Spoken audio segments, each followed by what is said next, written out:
Welcome to the very first episode of Hello Sleep.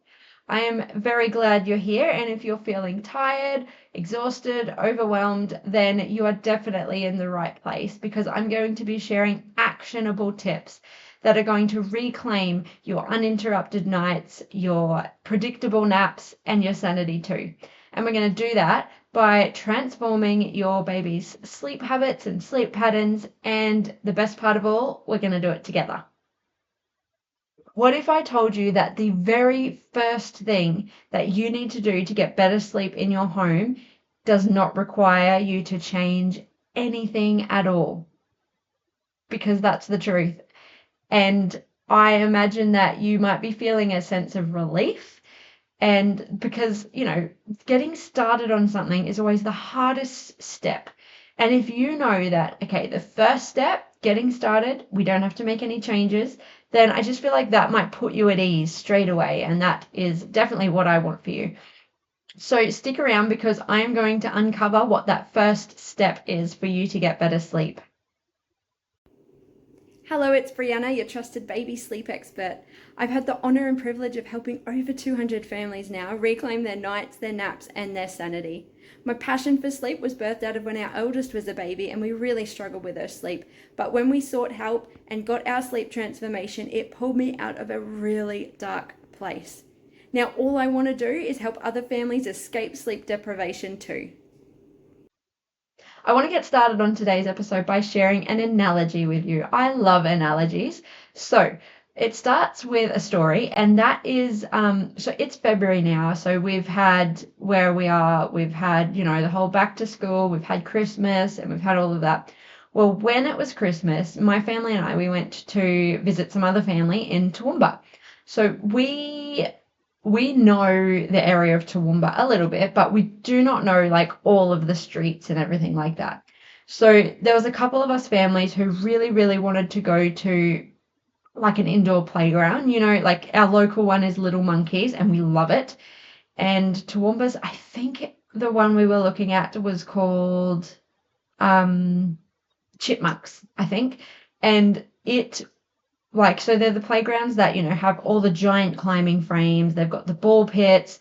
They've got big slides, basically just a bunch of climbing stuff. And it's great for physical activity because isn't the goal just to wear them out? No, but we really wanted to go there, watch them have fun, and they love it and we love it. And so we really wanted to go there. So we got out our phone, we looked up the address, we got the location, and then we went over to our maps and we typed in the address where we wanted to go, where Chipmunks was. And then we had to type in where we were at, like our current location, so that it could work out how to get us to our destination and give us step-by-step directions. When we apply that while we're talking about sleep, this is really important because we really need to identify and get clarity on our current situation, our current location, in order to know where we've got to go. So this is the very first step to improving your child's sleep with any issue, is to get clarity, and in detail as well, clarity on your current situation. And like I said, it needs to be in detail as well. Like it can't just be I really want to improve sleep, like our current situation. You can't just be like, it's really bad sleep. Like that's very broad. We want to get specific and we want to really hone in on the detail of the current issues, because identifying and getting clarity on your current issues, where you're currently at, really helps you in knowing where you need to go and the plan to get you to where you want to go. You need to know where you are first. In order to get to where you want to go, you need to know where you're at currently.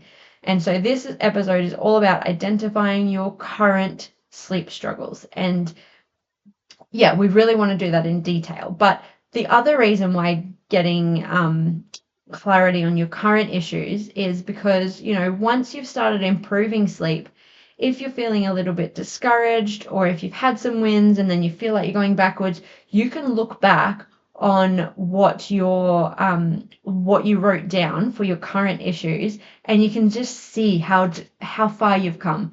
And it's a really, really powerful exercise to really nut out, get in real detail what your current struggles are, what you're struggling, what does that look like, and that kind of thing.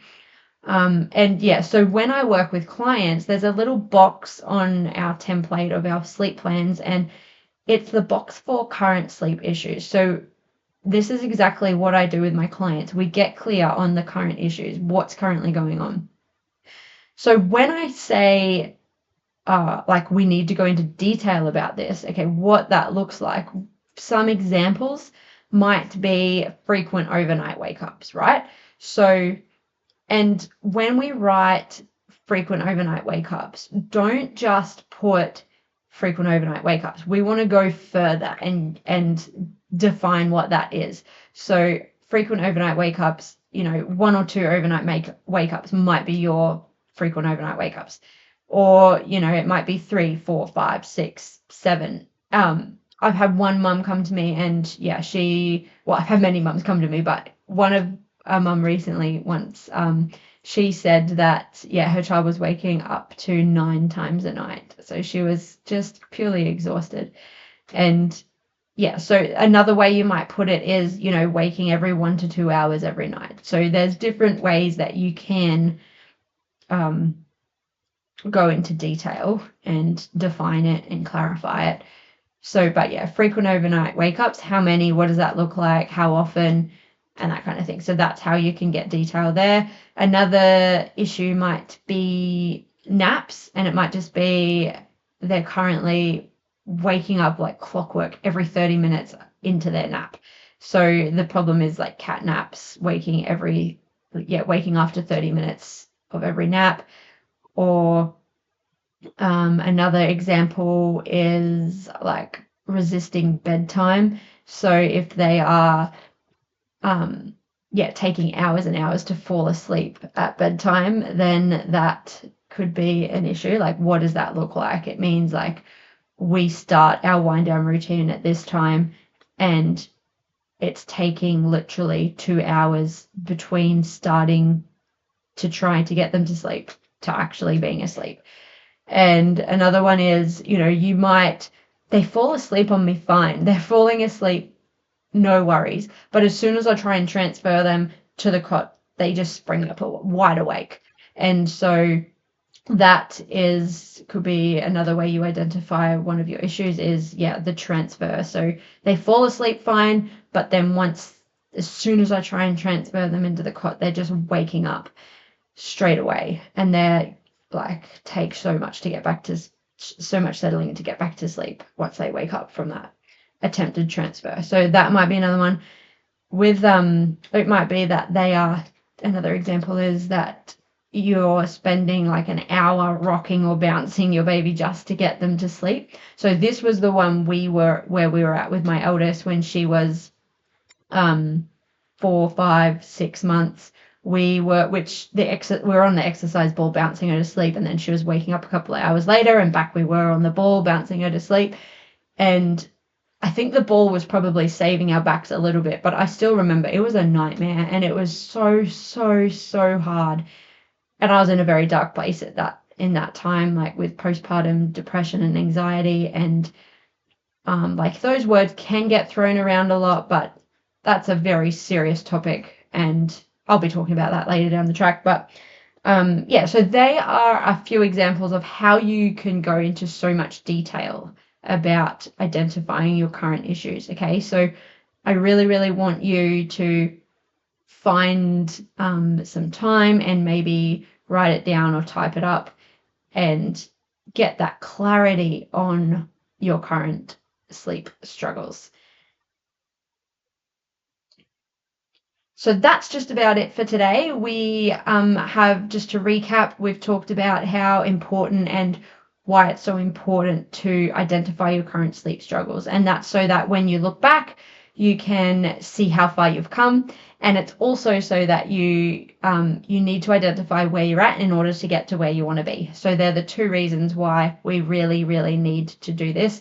And next week we are looking at goals and the expectations, how to set the expectations, what are realistic expectations. We're going to dream about the goal, where we want to be, what that looks like. So we'll talk about that next week. But before we do that, we had to do what we do today, which is identifying where we're currently at and getting that solidified. So what's your one takeaway from this? What's your one action going to be from listening to today's episode? Because I really don't want this to just be about you like gaining information. I want you to go on this journey with me. I've got some exciting content planned out for the next few months, and I am not holding anything back. I am going to walk you through my system, my process, and basically exactly how I work with clients. I'm going to be going into detail and sharing that with you. I'm not holding anything back. So if you want to come on this journey with me, let's solve your child's sleep struggles together. My passion, my dream is just to like pull mums out of sleep deprivation. I don't want mums feeling like they're stuck or drowning in sleep deprivation. I want to help them out of that and bring them to a place where they can actually look forward to their baby's sleep time. They can look forward to leaving the house and all that kind of thing. So identify your sleep struggles, whether that looks like you writing it down on a piece of paper with a pen or in your notes or on your laptop. I want you to work out when you're going to sit down and do that in detail. And thank you so much for joining me. It's been really, really nice hanging out with you, and I cannot wait for next week's episode where we work out the goals and do that together. All right, have an awesome week. Oh, and if no one is in your corner, I want you to know that I've got you and you've got this. All right, let's do it together. See you next week.